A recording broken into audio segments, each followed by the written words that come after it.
बिस्मिल्लाहिर्रहमानिर्रहीम। अस्सलाम वालेकुम। उम्मीद है आप ठीक होंगे, खैरियत से होंगे। तैयब लोच आपकी खिदमत में फिर से हाजिर है जी। आज जो हम डिस्कस कर रहे हैं वो पाकिस्तान की अदालती महाज से जुड़ी हुई चंद अहम डेवलपमेंट्स हैं, चंद अहम ख़बरें हैं। और ये कि पाकिस्तान आज वैसे भी आपको पता है कि इस टाइम आज जो है वो पाकिस्तान के कौमी मंजरनामे पे सिर्फ जुडिशरी और उससे मुतल्लिक मामलात ही जो हैं वो छाए हुए हैं। और जुडिशल पैकेज, तरमीम साजी, हुकूमत बेहतरीन कोशिश कर रही है कि किसी तरीके से 2/3 हासिल कर ली जाए, इत्तेहादियों को मना लिया जाए, अपने दोस्तों को मनाया जाए, या कुछ ऐसे लोगों को, कुछ ऐसे दोस्तों को जो हुकूमत के साथ चल सकते हैं। मेन मुद्दा, मेन एजेंडा यही है कि सही मंसूर अली शाह ने जो हुकूमत से 2/3 खींची थी वो किसी तरीके से पूरी करके उन जजेस को जो है वो फिक्स किया जाए, उन्हें बताया जाए कि आइन क्या है, कानून क्या है और पार्लिमान की सुपरमेसी क्या है। क्योंकि चंद मुअज़्ज़िज़ जज साहबान ने, ख़ासकर उन 8 जजेस ने जिन्होंने सुप्रीम कोर्ट ऑफ पाकिस्तान में जुडिशल कू किया है, वो ना ही आइन को मान रहे हैं, ना ही कानून को मान रहे हैं। वो मावरा आइन एक सहूलतकारी उन्होंने की है तहरीक इंसाफ के बानी चेयरमैन के लिए, उसकी पार्टी के लिए। तो इस वजह से हुकूमत समझती है कि उनको फिक्स करना ज़रूरी है, तभी हुकूमत जो है वो हर मुमकिन कोशिश कर रही है और सही मंसूर अली शाह को बता लाना चाह रही है कि ठीक है, कोई मसला नहीं है, ये होता है। आप अगर सियासत कर रहे हो, आपका काम तो इंसाफ करना है, असल सियासत करना तो सियासतदानों का काम है। तो अब सियासतदानों को अपना काम जो है वो दिखाना चाह रहे हैं कि हाँ, सियासतदान अपना काम किस तरीके से कर सकते हैं। तो इस हवाले से वैसे एक अहम चीज़ आपसे डिस्कस करनी है, वो ये है कि सही मंसूर अली शाह साहब तो चले गए हैं अमेरिका में। रियासत है मुत्तहिदा अमेरिका को प्यारे हैं, प्यारे हो गए, चले गए। हम तो कहते हैं उधर ही रहे और हमारी और आपकी जान छूटे। लेकिन वहाँ पे गए क्या करने हैं? अगर आप देखें कि मखसूस नशिस्तों के फौरी बाद अतर मिनल्ला, जो सही मंसूर अली शाह के बहुत करीबी जज समझे जाते हैं, और मुबैना तौर पे ये कहा जा रहा है कि मंसूर अली शाह साहब को उन्होंने ही टिल्ट किया, उन्होंने ही टर्न किया, उन्होंने ही जो है वो पॉपुलिस्ट अप्रोच का कायल किया, वरना वो आइन और कानून को मानने वाले जज थे सही मंसूर अली शाह। तो उन्होंने अतर मिनल्ला के ज़ेर असर जो है वो मखसूस नशिस्तों का मावरा आइन एक फ़ैसला दिया। तो जो ही मखसूस नशिस्तों का फ़ैसला आता है उसके फौरी बाद अतर मिनल्ला जाते हैं अमेरिका में। फिर यहाँ पे पाकिस्तान में क्या होता है कि सही मंसूर अली शाह जो है वो एक तकरीब में जाते हैं और वहाँ पे तकरीब पे स्टेज छोड़ के अमेरिकन पॉलिटिकल सेक्रेटरी जो है रियासत है मुत्तहिदा अमेरिका के सफारत खाने का, उसके साथ बैठते हैं, खुश गप्पियाँ हाँकते हैं, गप्पे मारते हैं, और अब वो अमेरिका में चले गए हैं। ये अमेरिका हमारे इतने मामलात में मुदाखलत ऐसे क्यों कर रहा है? मुझे याद है अमेरिकन कांग्रेस ने पाकिस्तान के ख़िलाफ़ जो एक करारदाद मंजूर की थी, मुझे आज भी याद पड़ता है और आपको भी याद होगा। वो एक अमेरिकन सेनेटर हैं जो कांग्रेस में ये खिताब करते हुए बार बार पाए जाते हैं कि जी रियासत है मुत्तहिदा अमेरिका का जो सफारत खाना है पाकिस्तान में, वो हमारे इमरान खान की खबरगिरी करे और वहाँ का एम्बेसडर उसे मिले और ये सारा कुछ। तो मैं जब ये कड़ियाँ जोड़ता हूँ तो मुझे तो दाल में काला क्या, पूरी दाल ही काली नज़र आती है। जब मैं इनका मखसूस नशिस्तों का फ़ैसला देखता हूँ तो जहाँ पर इन्होंने आइन शिकनी और आइन मुअत्तल किया हुआ है, तो मुझे समझ आ जाता है कि ये कहानी कुछ और है। और फिर इनकी अमेरिका यात्रा, अमेरिका बार बार जाना, अतर मिनल्ला का, मंसूर अली शाह का, ये कुछ तो ऐसा है ना जिसकी पर्दादारी है। ये अब आप अपने जहन में रखें। और वैसे भी पाकिस्तान में कहा जाता है कि अमेरिका जो है वो पाकिस्तान में जो है वो किस तरीके से प्ले करता है, और ये ख़ुद तहरीक इंसाफ के बानी चेयरमैन ने कहा मेरी हुकूमत अमेरिका ने गिराई, फ़लाँ किया। तो बेसिकली मैं तो इमरान खान को अमेरिकन प्रॉक्सी मानता हूँ पाकिस्तान के पॉलिटिकल अफेयर्स के अंदर, पाकिस्तान के सियासी मामलात के अंदर। ये खबर थी। लेकिन अब ये है कि सुप्रीम कोर्ट में जो अदालती छुट्टियां हैं वो 8 सितंबर को ख़त्म हो रही है। 9 सितंबर को कहा जा रहा है फुल कोर्ट रेफरेंस होगा, यानी न्यू जुडिशल ईयर होगा। लेकिन सही मंसूर अली शाह तो उसमें होंगे नहीं, सही तो चले गए हैं अमेरिका में। अब ये 11 सितंबर को यानी वापस 12 सितंबर को आएंगे। 11 सितंबर को नहीं, छुट्टियां ख़त्म होती हैं। 12 सितंबर को ये सुप्रीम कोर्ट ऑफ पाकिस्तान में मौजूद होंगे। तो यानी कि न्यू जुडिशल ईयर की जो तकरीब होगी फुल कोर्ट, उसमें ये शिरकत नहीं करेंगे। लेकिन एक चीज़ बड़ी वाज़ेह हो रही है, वो ये है कि मंसूर अली शाह का मुल्क में मौजूद ना होने का मतलब ये है कि तफसीली फ़ैसला जो मखसूस नशिस्तों का आना है वो मज़ीद डिले हो गया है, वो मज़ीद ताख़ीर का शिकार हो गया है।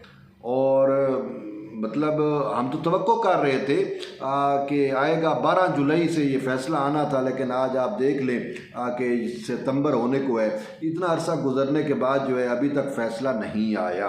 और मैं आपको बताऊं कि वैसे भी मुझे ये इन्फॉर्मेशन ज़रूर मिली है कि 8 में से 3 मुअज़्ज़िज़ जज साहबान जो हैं उनका ये नुक्ता नज़र है। उन्होंने सही मंसूर अली शाह को ये बावर कराने की कोशिश की है कि आप जो है तफसीली फ़ैसले को मज़ीद तख़ीर दें। और 25 अक्टूबर को चूँकि चीफ जस्टिस काजी फैज़ ईसा ने रिटायर होना है, तो वो ये कहा जा रहा है कि जी आप अक्टूबर के दूसरे और तीसरे हफ्ते के नज़दीक ये फ़ैसला दें, काजी की रिटायरमेंट के करीब दें या काजी की रिटायरमेंट के बाद ये फ़ैसला जारी करें।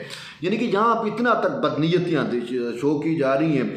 अब दूसरी साइड पे हुकूमत क्या सोच रही है, बात ये है साफ ज़रा हुकूमत के पास भी तो प्लान है। अब हुकूमत ने जो है वो प्लान बी पे काम शुरू कर दिया है। वो ये है अल्टीमेट जो हुकूमत ने अपना होमवर्क किया हुआ है उसमें वो सुप्रीम कोर्ट को देख रही है, इसके तफसीली फ़ैसले का इंतज़ार कर रही हैं। और उस हवाले से कहना ये है कि हुकूमत जो है वो वेट कर रही है 17 सितंबर तक का, कि 17 सितंबर तक अगर तफसीली फ़ैसला सही मंसूर अली शाह ने दे दिया और इन 8 मुअज़्ज़िज़ जजेस ने दे दिया तो ठीक है। अगर 17 सितंबर की शाम तक का इंतज़ार किया जाएगा, अगर 17 सितंबर को ये फ़ैसला नहीं आता तो फिर 18 सितंबर को हुकूमत जो है वो अपने जो जुडिशल पैकेज है उस पर काम शुरू कर देगी। जुडिशल पैकेज का मैंने कल आपको बताया कि उसमें क्या क्या चीज़ें हो सकती हैं। उसमें जो है वो चीफ जस्टिस ऑफ पाकिस्तान की तैनाती का तरीक़ाकार भी तब्दील हो सकता है, उसमें जजेस की तादाद में इजाफा भी है, और उसमें जो है वो सीनियरिटी के मामलात को भी देखा जाएगा। और भी बहुत सारी चीज़ें उसमें हो सकती हैं, और ख़ासकर उसमें हाई कोर्ट के जजेस के लिए रोटेशन पॉलिसी भी हो सकती है कि जो जिस तरीके से हम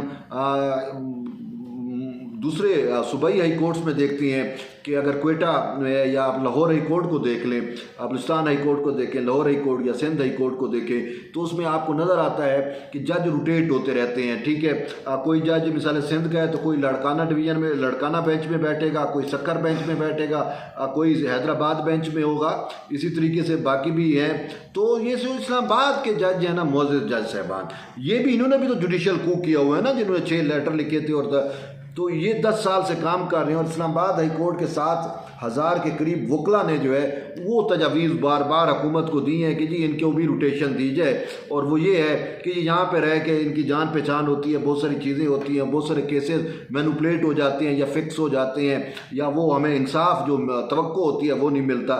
तो अब उसके लिए भी हुकूमत ये कर रही है कि इस्लामाबाद हाई कोर्ट के जजेस को भी मुख्तलिफ पाकिस्तान के बाकी मांदा इलाकों में भेजा जा सकता है। यानी कि अब आप सुने, अब आप खुद देखें कि जस्टिस जो मोहसिन अख्तर हैं, इसको अगर डेरा इस्माइल खान बेंच में बैठे हों तो क्या हो, ठीक है। और इसी तरीके से अपने जो हैं बाबर सत्तार साहब, इनको मुल्तान बेंच में भेज दिया जाए, ठीक है, तो क्या हो, या इनको किसी क्वेटा के क्लास डिवीज़न में भेज दिया है तो ये तो जज भी छोड़ देंगे फिर।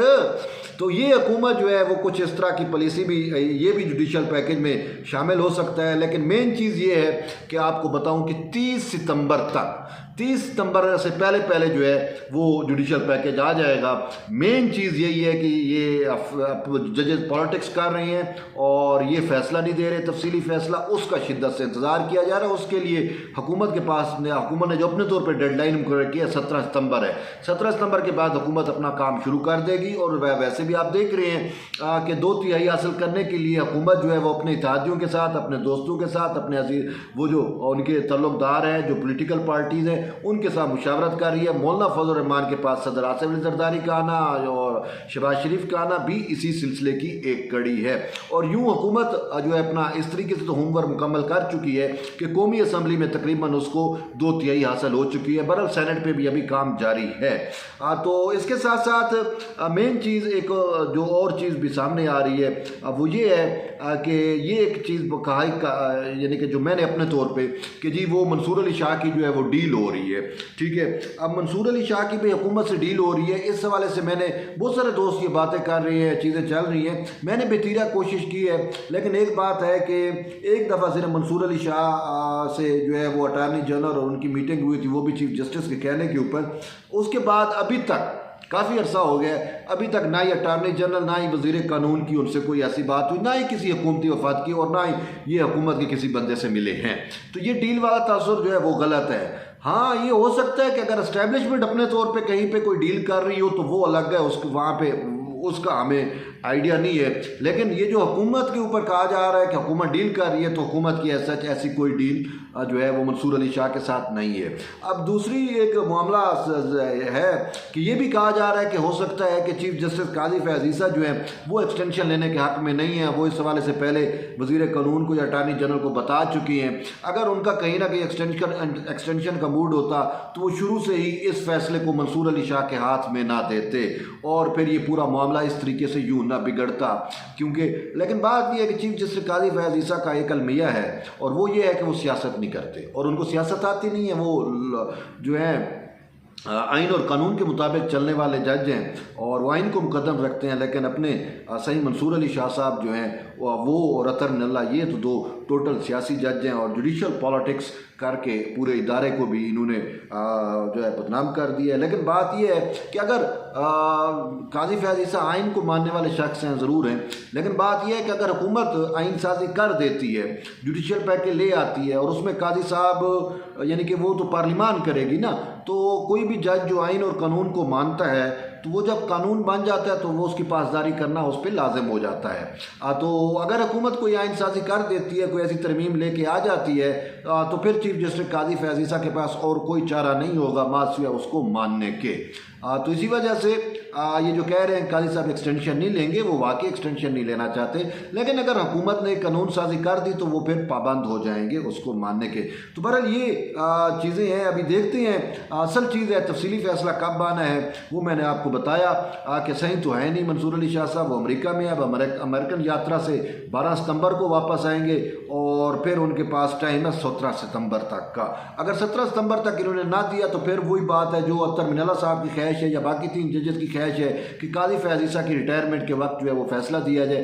फिर वो उस तरतीब पे जाएंगे और फिर अगर ऐसा होता है तो फिर हुकूमत के पास जो प्लान बी है कि 18 सितंबर को वो जुडिशल पैकेज जो है उसको हतमी शक्ल देकर उसको पार्लिमान में लेके और 30 सितंबर से पहले उसको कानून का हिस्सा बना दे, तो ये फिर चीज़ें इस तरीके से चलेंगी। बहरहाल ये अहम डेवलपमेंट्स थी, अपडेट्स थी, मैंने कहा आपको आगाह करूँ। तो एट द एंड है कि जुड़े रहिए तैयब बलोच के साथ। मिलते हैं एक नई वीडियो, तब तक ले इजाज़त दें, अल्लाह हाफ़िज़।